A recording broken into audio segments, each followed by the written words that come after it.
Hi everyone, welcome to the COD QA call. And today is June 20, 2019. And please note that this meeting is public and it will be recorded and published to the YouTube. So today we have quite a few items on the agenda. These are the ones that I added them on the agenda, but if there are anything else that we want to add as based on priorities, we can just flip through the agenda items there. The first one on the list is we wanted to do a bug scrub and then see what are the and identify the outstanding issues for this release and also identify the blockers what we want to get the issues fixed on this release. So I have the list here.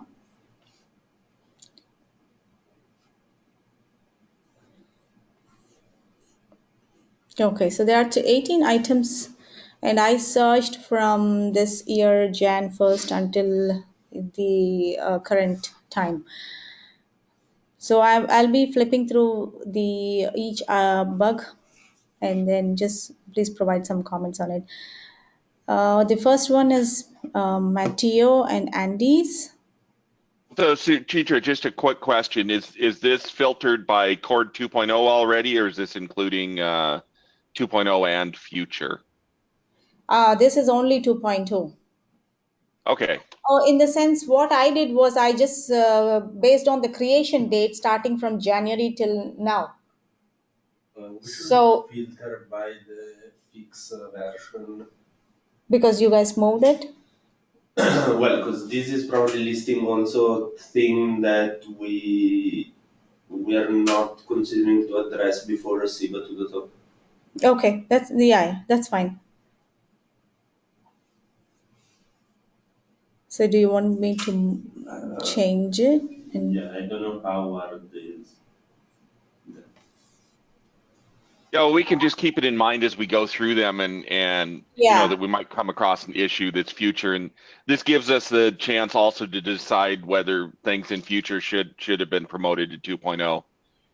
Okay. Yeah, sounds good. So, and if there is anything that is blockers, then I just want to put them as blockers for 2.0. So then we know we are keeping track of all the bugs. All right, so then let's go through the list. The first one from Matteo, when an IP is assigned to a subscriber, do not invoke model policy. Yeah, so that's something that we saw Tuesday while debugging with Sorav. That when IP is assigned to the subscriber, that invokes a new chain of update in the subscriber chain, and that will result to an add subscriber call to be made to Onos, but the subscriber is actually already configured in Onos. So there are two parts of this. Uh, one, yeah, those are the two reviews. One is in NEM not to duplicate the call, and the other one is in Onos not to accept duplicate calls. Okay. So to protect on both sides. So this is not just on SIAB, right? It's like in generic. Yeah. In generic. Well, I think most of the bugs should be generic. Pretty much same. Unless it's some infrastructure related thing. Okay, so then the fix and release already says as SEBA 2.0 here, and then we have to fix this, right? Yeah. So I'll just make it as blocker. Anyone else has any objections to that? Okay.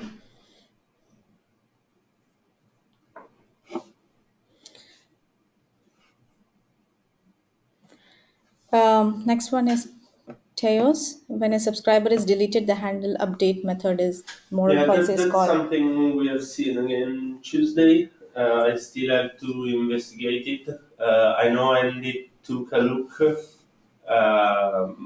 but couldn't replicate it.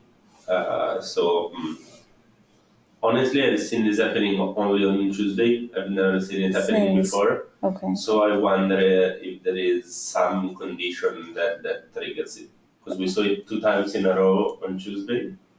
So I don't think it's an intermittent issue, but we need to find out what the trigger is. So I'll this, start working on this today. okay, so this is the one that when we were working together, that Yeah. problem, right? Yeah, that when we deleted the subscriber, we saw another subscriber call, and right after a delete subscriber call. Okay, so this one is already assigned to you. So is that Yeah. Andy's or yours? No, it's I'll take this one, and it was kind enough to take the other one. Okay. And the fix and release is 2.0 then. Yeah. I'll just put it. And I leave this as high. Yeah, that's fine.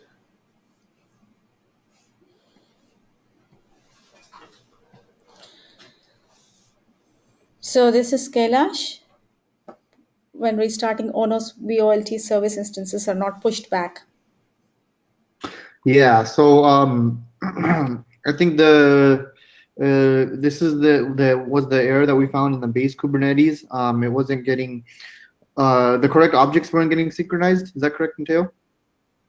Yeah, so it's not actually the Kubernetes synchronizer, is the OLT synchronizer.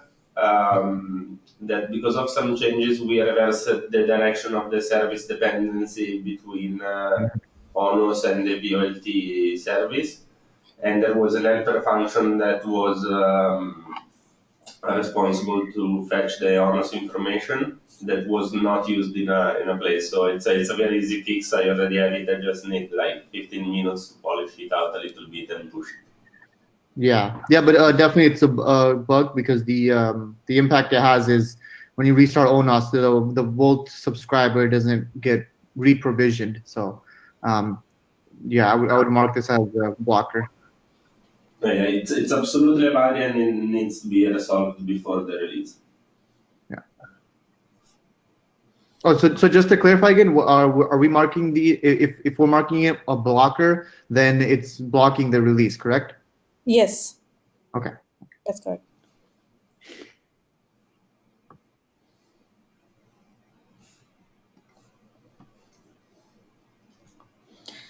Okay, this one, authentication after disable re-enable of ONU fails intermittently. So this is like when you disable and enable it multiple times, the second time onwards, usually most of the time second time onwards it fails, authentication fails.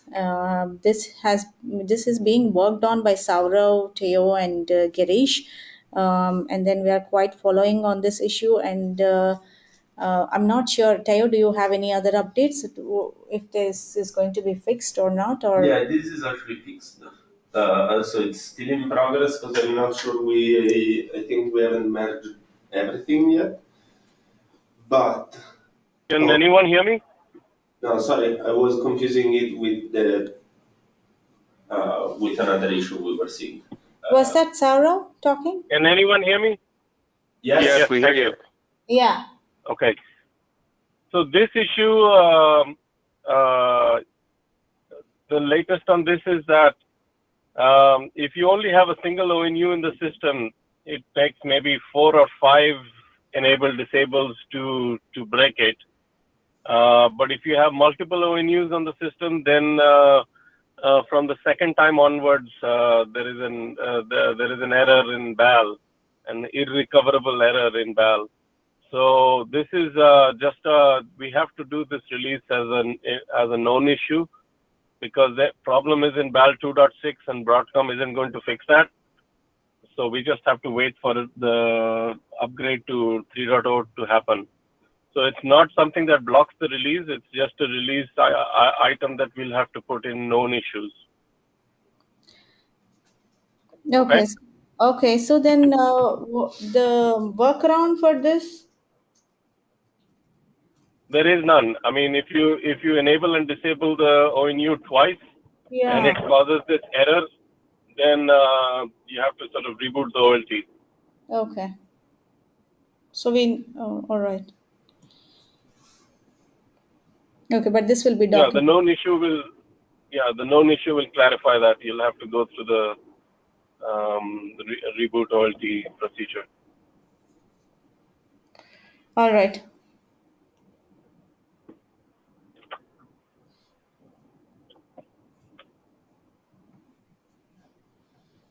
Okay, so the next one is about authentication fails after removing a subscriber. So So this, this one I have actually fixed. Um, this is there's two parts of this. Again, it requires a change in NEM. I think we just talked about it, right? This may just be a duplicate issue then. I think if you scroll down to the comments, I may have said that this is the same as some other issue. Not really. I Not mean, it's the exactly. same if you use the default tag profile. If you use a particular tag profile, then this will fail because of the known issue in the that we cannot update things in bug. Oh yeah, that's right. That was confusing. This is once we make the tech profile ID a permanent, a required field in the Tosca configuration for a subscriber, this issue went away. It went So has away. that changed much? Yeah. No, not yet. So, but that change will fix only one case of this issue. So, if you, it will fix the case in which you are trying to you authenticate a subscribe, authenticate a knowing you without having the subscriber, and then if you create the subscriber using the tech profile ID 64, then it will work. But if you try to use a different ID, it will still fail. Does it make sense, Saurabh? tech profile. So Because you don't have validation? Is that what you're saying? No, because the first time you authenticate without the subscriber, Honors will use the default profile ID that is 64. But then if you push the subscriber and the subscriber reference a different profile ID, it will fail because you cannot change the profile ID at runtime. Yeah. So this fix hasn't been merged. It hasn't been merged, but it will fix the bug only if you use the default tag profile with the subscriber. Okay, yeah. Well, we don't support changing the tech profile ID right now, so I wouldn't necessarily call it a bug. I would just say it's a missing feature. Yeah, that's not really a change because you didn't have it before. I mean, it's a change from the perspective. It's not a change from the operator perspective.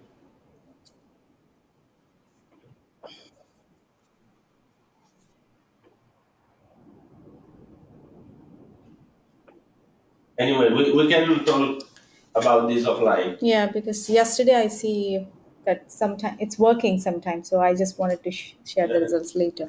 It's, now it should be what? Yeah, we can talk. Okay.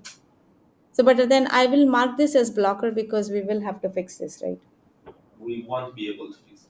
I mean, this. We'll be able to fix it some only part. in one particular case. We'll need to set this Then we as a have known to. issue. Then we have to divide the. Or you track with the other bug. Yeah, I mean, I think it's a missing feature. So if you create a new Jira item for change of tech profile ID, which probably is, then I would read this bug simply as the first fix, right? I wouldn't call it I would call it a blocker just for the first fix. Okay. Okay. I mean, we can just leave it. Anyway, we have to create some known issue as well.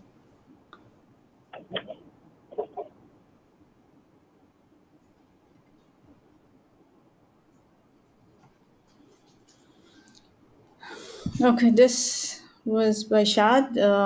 Maybe Saurav can talk about this. Saddest throws illegal argument exception with 64 ONUs. Do we need Yeah, this is. I need to look at it. I can make a comment on this. This was pre-tech profile stuff. And so since then, BBSIM has definitely evolved and changed So we have a couple other issues we're tracking down in BBSIM that's more important than this, as this is scaling up to 64 and stuff, and so I would say let's push this one back at least because yeah, there's other issues we need to track down in getting consistent 16 ONUs authenticated and in the current BBSIM that supports Volta 1.7 with tech profiles and stuff. So can we Do you remove agree this? with that? Saurabh, you agree with that? Yeah, you can move it to future.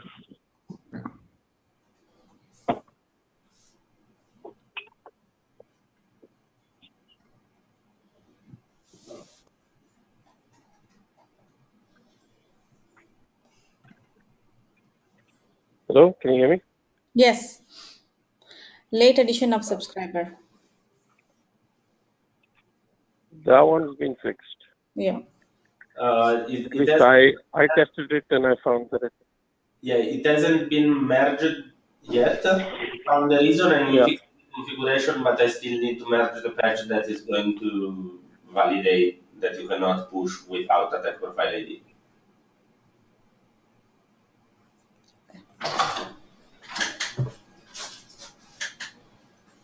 I'm just leaving as is because Yeah, yeah. and then I'll just make this as high because you Okay, already yeah. fixed it.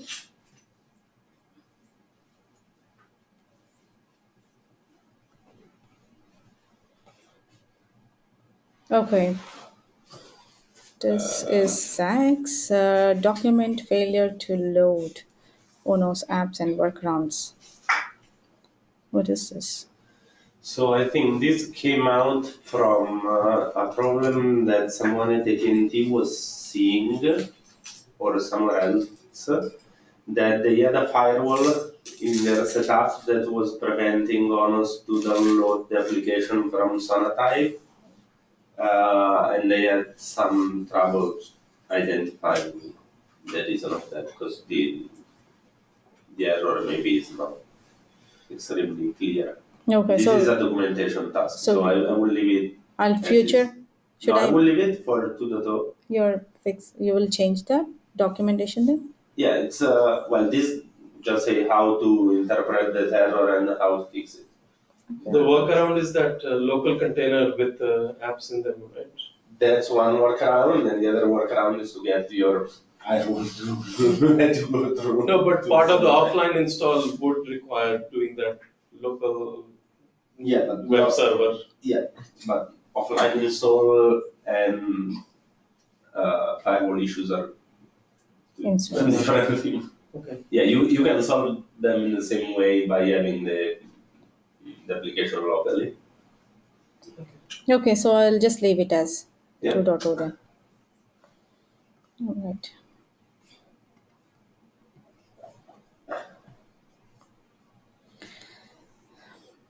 Scott, XOS protobuf makefile has hard-coded paths. Sure. So this one, this one's set to future. So what this is here, I think I encountered this one working on some protobuf stuff related to cord control, and it is that the paths inside of the protobuf makefile in the XOS core has hard-coded paths that I think assume it's in opt_XOS or something like that, rather than being portable to the developer's work environment. So this is certainly not a critical fix, and it's something that could be put off until after the release. So I'm fine leaving it in future. Yep. But if we get time, we can do it too. It's just not a priority. We can, if you want to drop it down from medium to low, that's probably appropriate. All right. Okay. Thanks, Scott.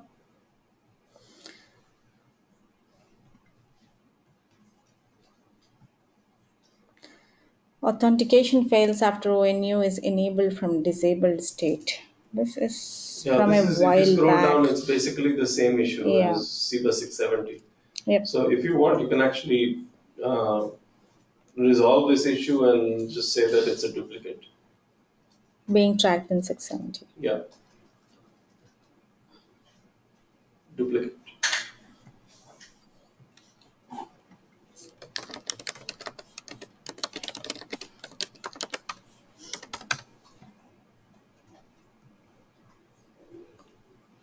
Okay.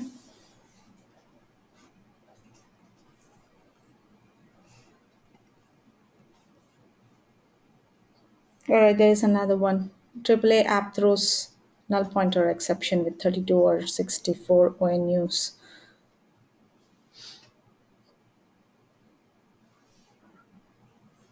Yeah, I think this one we can push back to future as well too. Same thing with the one before. We're not trying to target 32 or 64, at least in 2.0. Okay, changed it. It's fine. Yeah, that's fine.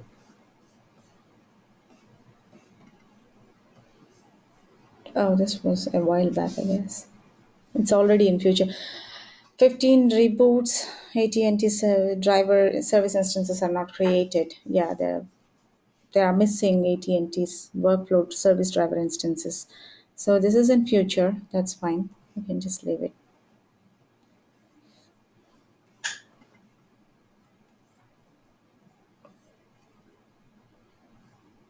This is the same thing. Authentication fails after removing and re-adding a subscriber from Scroll XOS. down all the way. Yeah, It's the same same. as 669. So So I'll you close can close this. this.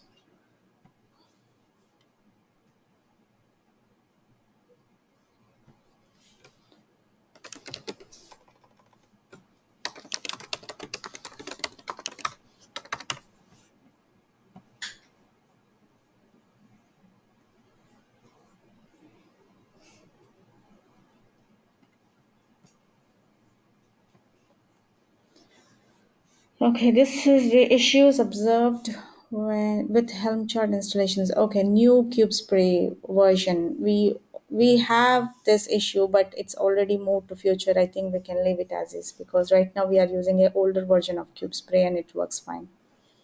Any So I'm just Yeah, no leaving it problems. as is.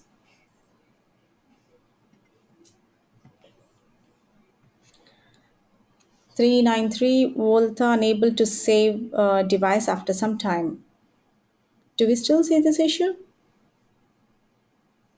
Is this after the Uh, 15 reboots or something? I guess Is it so. very similar to the 14-15 reboots? Mm, yeah, yeah. This is similar to the deleting and re-adding of the yeah. OLT device. So yeah, um, yeah, I'm not sure. I haven't tested this in a while, but So we'll leave yeah, it in future then. yeah, we can get back to it in the future. Yeah. But it's the same issue. Why is it there twice? I mean the scenario is different. Even though it is, I mean there are two issues that happened. One issue was after this many reboots. The first issue was even though Volta was fine, service instances never get created. AT&T workflow driver instances. That's one issue. And the other one is Volta itself doesn't respond. Volta just hangs, and Volta doesn't even report any devices or anything on it. So it may be related to each other because that the first issue you just mentioned that could be a side effect of the reason why Volta doesn't save any objects, because then what happens is it doesn't tell ONOS that I have an OLT, then in ONOS then doesn't report anything to Kafka, which is the reason why the services don't get created. So I One mean, is if anything, one is the result Similar, of the other. Rather. yeah, rather. But So we'll leave it in future and then we'll that's track fine. it later. That's fine.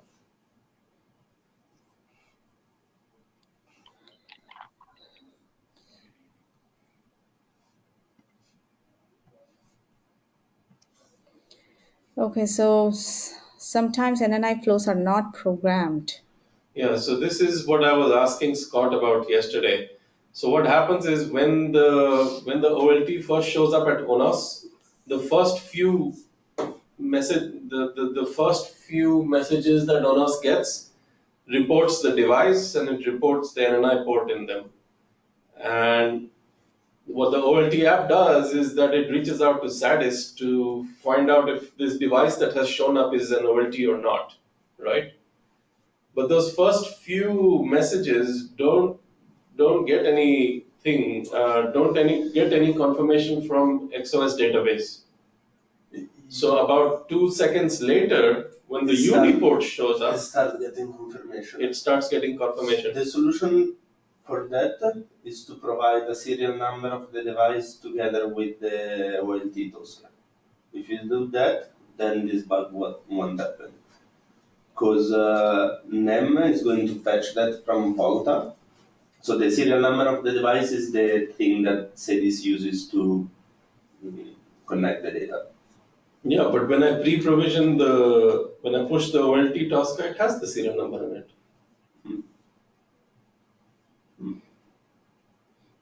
Then you shouldn't see this. Yeah, the OLT Tosca. Look at the OLT Tosca model there. It's got a serial number in it.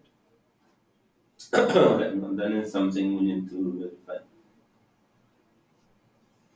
So because you miss those events, and those events have the NNI ports reported in them, right now there is no NNI flows program. It has a serial number, but is it the correct one? Yeah, I put the correct one. Are you sure? Yeah. So it looks an IP and a port. Where? The serial number in no, there is the right one. EC blah blah blah. The one in the Tosca is the IP. In the demo port? Yeah. Look at it again. Well, that's what I'm looking. I just changed it yesterday. In the Tosca? Oh, I haven't changed yesterday. I use a local file. Remember? It's in the home directory. Okay, so do we need this to be Leave this fixed in. I'd like to fix this. Yeah. Okay, so I'll just make it medium then. Is that okay? Sure. I mean, there's workarounds. Even if you can't figure out, Then we can. even if you can't figure out why these events are missing in the XOS database, there are things I can do later on to ensure that the NNI flows do get programmed once the UNI flows get programmed. So I can fix this even if we can't figure out, but I would rather do it the right way. At Okay. least figure out why it's happening. So let's leave that in.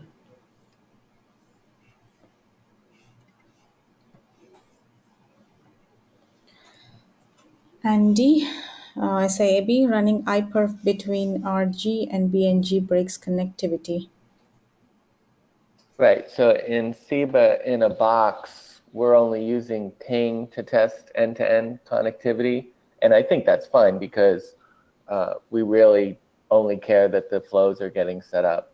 But a couple of people have tried running iPerf over the PONSIM data path, and then things just seem to break horribly at that point if you're pushing any quantity of traffic over PONSIM. So I don't think this is at all high priority, but I added this just so we could keep track of this issue. Okay, so it's in future, so it's fine, right? To leave it in Yeah. future? Yes. They run iPerf at what bandwidth? I think it's a TCP connection that we're running on iPerf, so it's just going to ramp up. And yeah, I haven't looked into this a lot to see if we can figure out what's the maximum bandwidth we can push over the connection. Okay. Okay, thanks, Andy.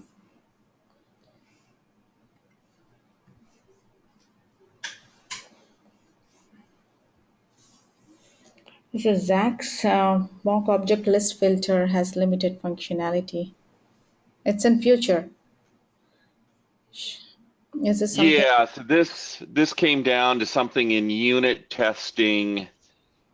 It's not blocking anything we're doing now. I think it can remain in future. Okay. Yeah, I think we found a workaround to do whatever unit test we were attempting to do at the time.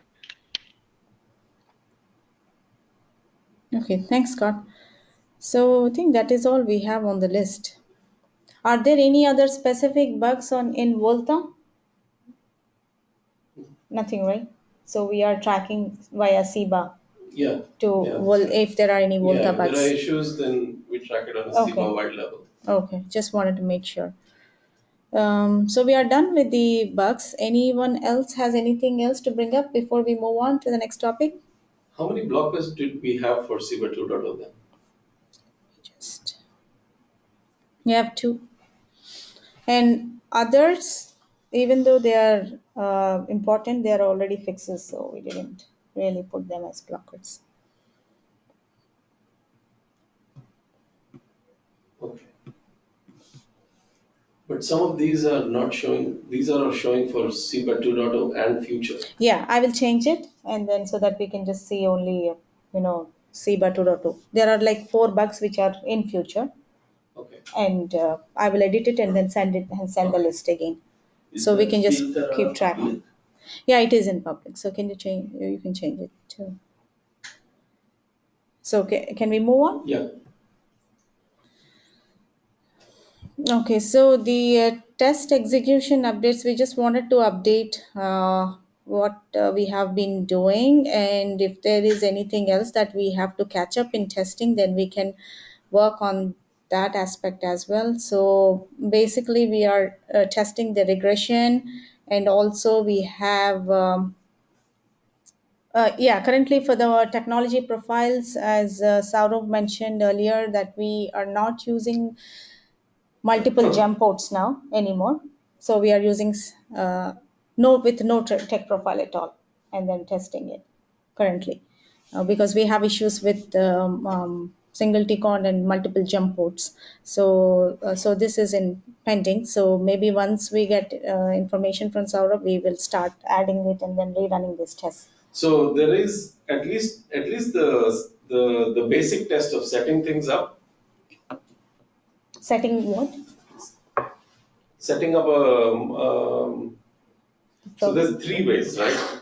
There's one where you don't do anything for tech profiles, and actually we will not want to encourage that. But anyway, that is a way. If you don't create any tech profiles, it uses whatever is default inside Volta.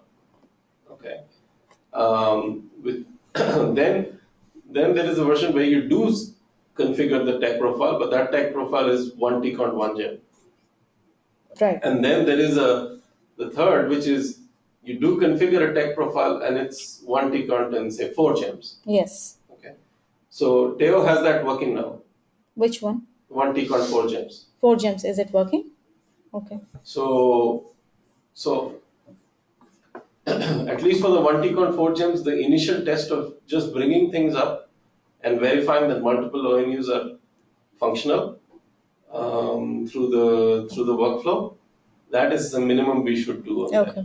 that, right? Yeah. All the other things about admin, enable, disable, flow, subscriber, remove, add, those things won't work because of issues in PAL. Those are all known issues. So are you saying that you load the profile, but just make sure that the OLT ONUs come up? That is all, and have They a come up and successful, you go through the DHCP ping and all that, right? a minimum test. A minimum test. Yeah. That okay.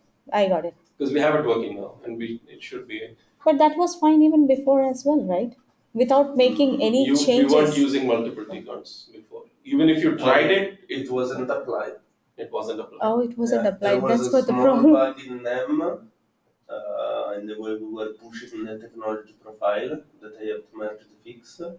And there was the issue with not specifying the tech profile ID in the subscriber.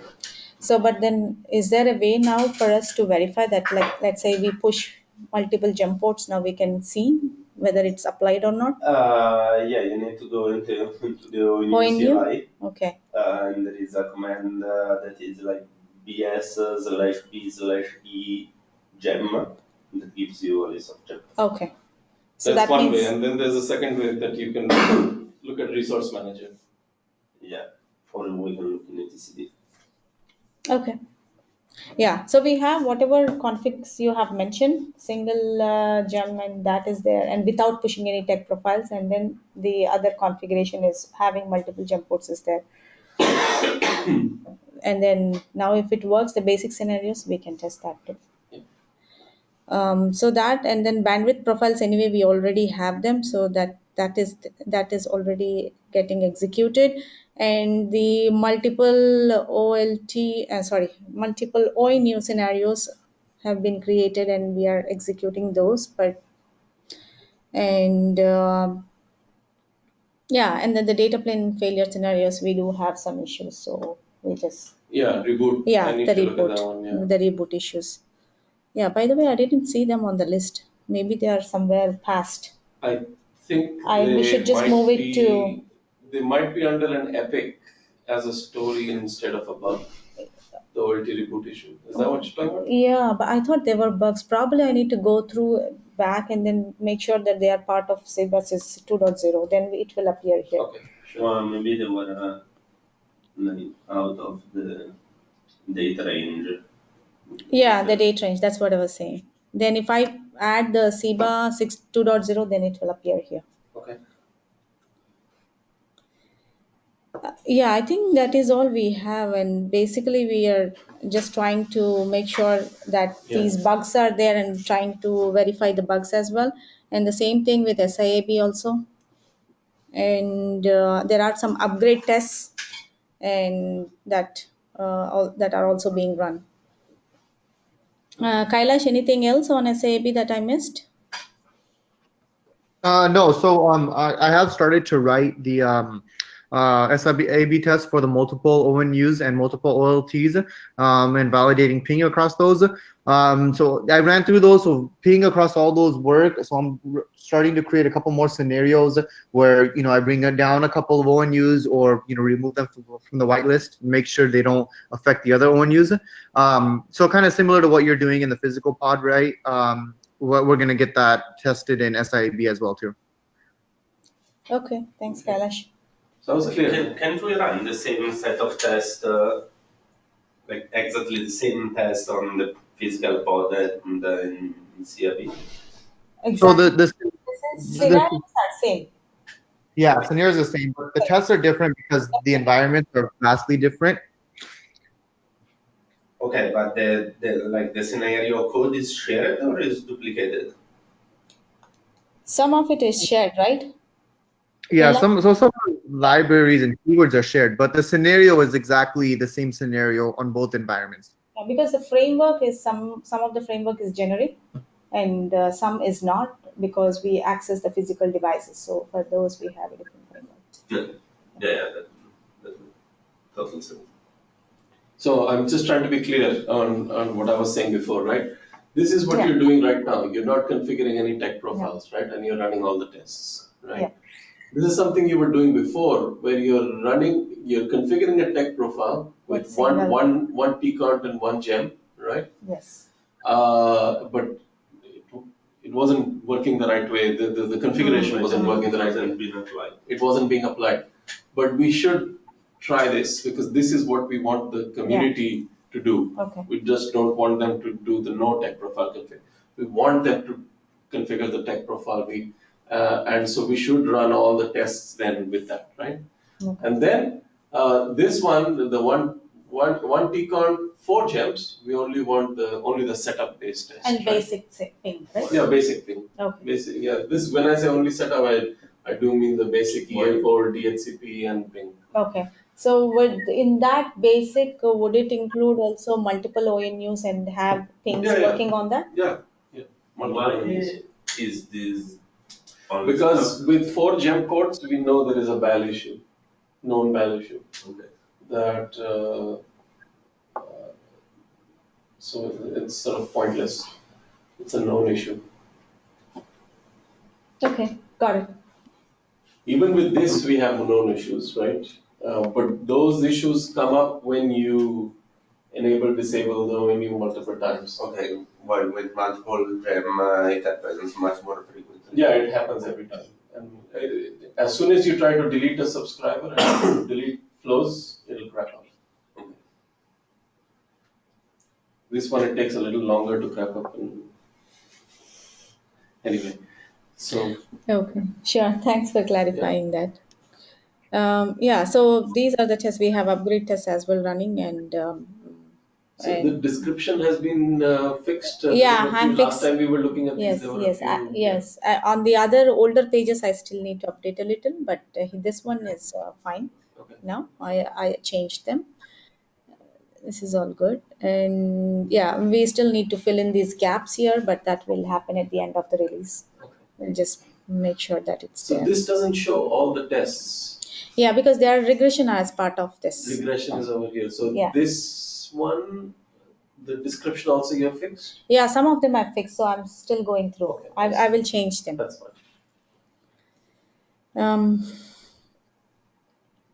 Anything else on the test side?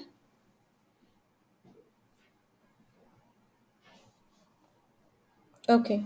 So the other item is the documentation. I mean, even for the test section, we wanted to have some documentation. So now we just wanted to ask and discuss what is the timeline we are looking to close the release, and when are we going to close the documentation part as well, because we were also involved in verifying the documentation part as well. So in some that Yeah, way you we are know, all like working on testing the documentation as well. I know it's a little bit tough. We ideally, the remaining bugs, right? Those are the number one concern right now. The blocker ones as well as some of the other high priority bugs. As soon as those are fixed, I'm happy to call this, a release and then start working on the documentation. The only problem is that it might take us all of next week, maybe less, but at least till the middle of next week to resolve these bugs. Okay. And if that is the case, then then I think you're gone by the end of next week, right? No. Or the following. Yeah, the That's the following week is 4th of July. That's the following is the 4th of July. Yeah, so you're there, you are gone, but you are leaving. Are you July there? 3rd. July 3rd. is your last day. Yeah, So, Saturday. so you're here Monday, Tuesday, Wednesday, basically, of the following week. Okay, you are not, right? So we must tag everything. We must fix the remaining bug and tag everything by the end of next week. Next week? Next week is 28. Yeah, but the following week. No, we must tag everything and fix the bugs and tag everything by the end of next week. Right. So that means that documentation will most likely, I mean, it can start next week for sure, but most likely documentation will carry over Okay. to the 4th of July week. Yeah, as long as we can finish testing by 28th, then that will be good. Yeah, that's right. Hopefully. Yeah. So documentation might take, some more time, that's all. Okay. But yeah, the first week of July is the week of 4th of July, and then there's one more week after that before I'm also gone for the India conference. So so we have to tag everything and test everything by the end of next week. Okay, got it. And documentation will start next week, but will most likely carry over to July. All right. Okay, I'll make a note on this document only later. Yeah, that sounds good, as long as we have all the bugs fixed, and also the the data plane failure scenarios also. That was what I was going to look at today. I was going to look at today. Yeah. Reboot. Okay. All right. Thanks, Sarah. Thanks for the update. Anything else? Any other on the call have any questions? Any other concerns to bring up?